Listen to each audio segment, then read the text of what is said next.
Você já reparou como algumas coisas começam pequenas na nossa vida, mas com o tempo se tornam gigantes? É como aquele vazamento no teto que você ignora. No começo é só uma gotinha, depois molha o chão, e quando você percebe, já inundou a casa inteira. Hoje eu quero falar com você sobre algo que tem mexido profundamente com muitos cristãos, e talvez esteja mexendo com você também. É sobre como certas coisas que começaram como só desta vez ou só um pouquinho, acabaram se tornando não apenas hábitos, mas um estilo de vida completo.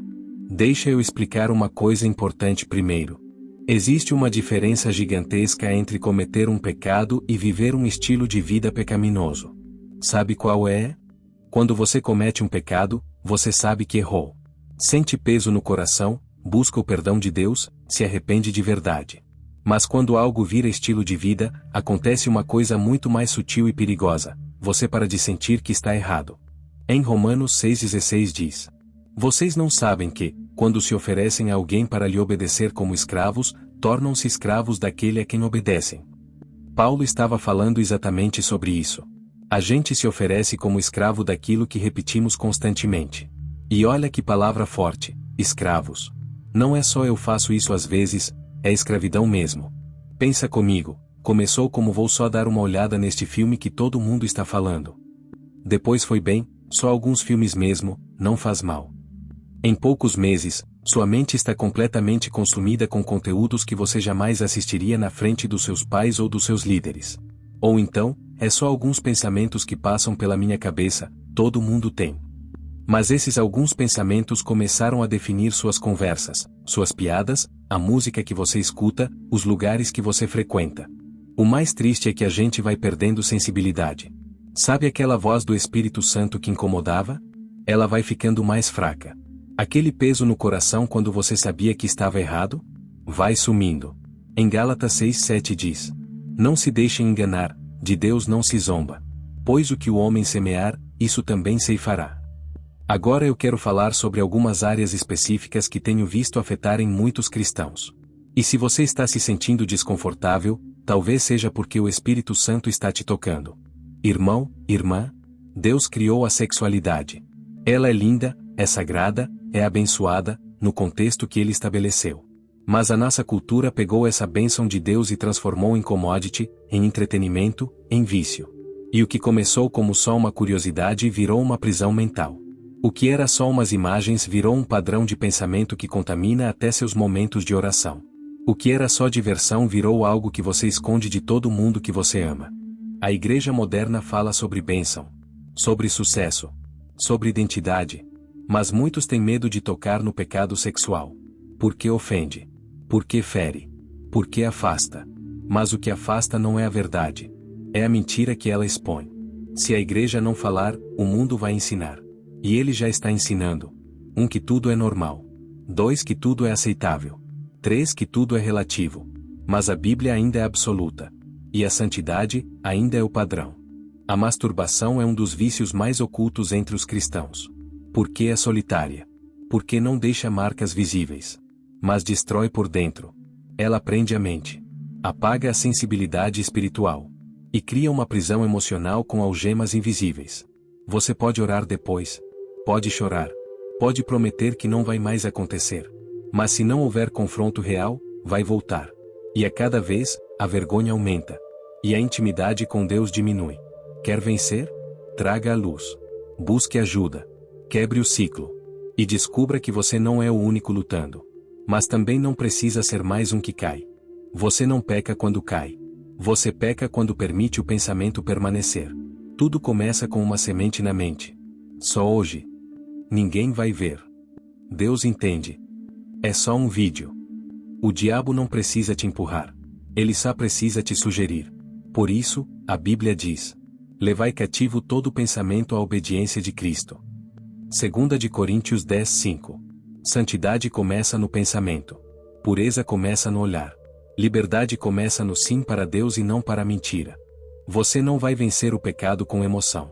Vai vencer com disciplina. Jejum. Oração. Leitura bíblica. Comunhão com pessoas que te edificam. Fuga de ambientes tóxicos. Não espere vontade para buscar a Deus. Espiritualidade não é sobre sentir, é sobre obedecer. Quem vence o pecado é quem diz não mesmo com vontade de dizer sim. Cristo venceu o pecado. Mas você tem que vencer sua carne. E isso exige decisão, consistência e coragem. Talvez você esteja ouvindo isso agora e pensando: eu já tentei, e falhei. Ninguém sabe o que eu passo. Não sou digno. Mas eu quero te dizer: Deus te ama exatamente como você está. Mas Ele te ama tanto que não vai te deixar ficar assim. Não desista. Não se esconda. Não se entregue à escuridão. A luz ainda está acesa. A graça ainda está disponível. E o Espírito Santo ainda chama pelo seu nome. Hoje pode ser o dia do seu recomeço. De romper com tudo que te prende. De abandonar o estilo de vida disfarçado. De dizer: chega. Você não precisa ser definido pelo que fez, mas pelo que Deus está prestes a fazer em você. Cristo não está te acusando. Ele está te chamando.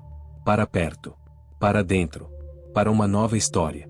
Em 1 de Coríntios 6, 18, 20 diz: fujam da imoralidade sexual. Vocês não sabem que o corpo de vocês é santuário do Espírito Santo?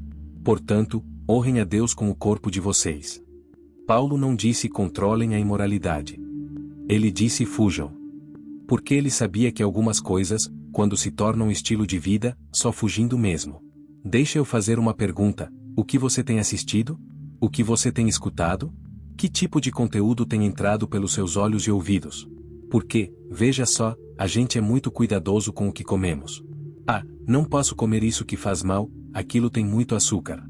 Mas e o que a gente alimenta nossa mente e nosso espírito? Você passou mais tempo no Instagram do que na palavra hoje? Você sabe mais sobre a vida dos famosos do que sobre a vida de Jesus? Suas conversas giram mais em torno de séries e fofocas do que de coisas espirituais? Em Filipenses 4:8 diz: finalmente, irmãos, tudo que for verdadeiro, nobre, correto, puro, amável, de boa fama, se houver algo de excelente ou digno de louvor, pensem nessas coisas. E tem uma área que é bem sutil, que é quando o trabalho, o dinheiro, o sucesso começam a ocupar o lugar de Deus na nossa vida. Começou como preciso trabalhar duro para sustentar minha família, que é lindo e bíblico. Mas virou não tenho tempo para orar porque preciso trabalhar, não posso ir à igreja porque tenho coisas importantes para fazer, Deus entende que preciso focar na minha carreira agora.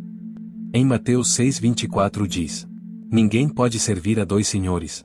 Vocês não podem servir a Deus e ao dinheiro. Agora, como você sabe se já cruzou a linha? Como identificar quando aquilo que era só um probleminha virou um estilo de vida? Eu vou dar alguns sinais de alerta, e se você se identificar com eles, não se desespere. Lembre-se, reconhecer o problema é o primeiro passo para a solução. Primeiro, você parou de sentir convicção. Aquelas coisas que antes te incomodavam, hoje são normais. Você assiste, faz, pensa, fala, e não sente mais aquele aperto no coração. Segundo, você vive justificando. Todo mundo faz, não é tão grave assim, Deus entende minha situação, pelo menos eu não faço coisas piores. Se você vive procurando desculpas, é um sinal. Terceiro, você evita intimidade com Deus. Oração fica difícil, leitura da Bíblia fica chata, você não sente vontade de buscar a Deus. Porque no fundo você sabe que Ele vai falar sobre aquilo que você não quer mudar. Quarto, você mudou sua linguagem espiritual. Antes você falava sobre santidade, pureza, consagração. Agora você só fala sobre graça, liberdade, Deus não olha o exterior. Veja bem, essas verdades são lindas, mas quando você usa só elas para justificar um estilo de vida que você sabe que não agrada a Deus. Deixa eu fazer umas perguntas que podem doer, mas são necessárias. O que você defendia há um ano atrás e hoje você aceita naturalmente?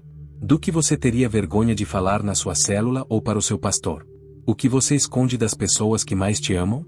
Se essas perguntas mexeram com você, não se condene. Se condenar não é do céu. Mas se conscientizar, isso sim é de Deus. Agora, talvez você esteja pensando: nossa, então eu estou perdido? Não tem mais jeito para mim? Pelo amor de Deus, não. A graça de Deus é maior que qualquer estilo de vida pecaminoso. O sangue de Jesus é mais poderoso que qualquer vício, que qualquer padrão, que qualquer escravidão. Em 1 de João 9 diz: se confessarmos os nossos pecados, Ele é fiel e justo para perdoar os nossos pecados e nos purificar de toda injustiça. Sabe o que me emociona nesse versículo? Ele não fala só de perdão. Ele fala de purificação. Deus não quer só perdoar você, Ele quer te limpar completamente. Ele quer te restaurar. Eu já vi pessoas que estavam completamente escravizadas por padrões pecaminosos serem totalmente transformadas pelo poder de Deus. Pessoas que achavam que nunca mais conseguiriam ser puras, serem livres. Pessoas que pensavam que tinham ido longe demais. Mas Deus tem prazer em pegar o que está quebrado e fazer novo. Em 2 de Coríntios 5,17 diz: Portanto, se alguém está em Cristo, é nova criação. As coisas antigas já passaram, eis que surgiram coisas novas. Se Deus está falando com você hoje, deixa eu te dar alguns passos práticos. Primeiro, reconheça honestamente onde você está. Pare de minimizar, de justificar. Chame as coisas pelos nomes que Deus chama. Segundo, confesse a Deus e a alguém de confiança. Pecado gosta de escuridão. Quando você traz para a luz, ele perde o poder. Terceiro, estabeleça novos padrões e prestação de contas. Não dá para vencer sozinho. Você precisa de alguém para quem prestar contas. Quarto, mergulhe na comunhão e na palavra. Você não vai vencer substituindo coisas ruins por vazio. Você vence substituindo coisas ruins por coisas de Deus. E lembra, Deus não está bravo com você. Ele está esperando você de braços abertos. Ele não quer te punir, ele quer te libertar. Ele não quer te condenar, ele quer te restaurar. Comunhão e na palavra. Você não vai vencer substituindo coisas ruins por vazio. Você vence substituindo coisas ruins por coisas de Deus. Se esse vídeo tocou seu coração, não foi coincidência. Foi o Espírito Santo te chamando para a liberdade. Deixa um comentário aqui embaixo, não precisa contar detalhes, mas escreve uma palavra de encorajamento para alguém que pode estar passando pela mesma luta que você. E se você foi abençoado, compartilha esse vídeo. Pode ser que Deus use ele para libertar alguém. Vamos orar uns pelos outros nos comentários. E lembra, você não está sozinho nessa caminhada. E lembra, Deus não está bravo com você. Ele está esperando você de braços abertos. Ele não quer te punir, ele quer te libertar. Ele não quer te condenar, ele quer te restaurar.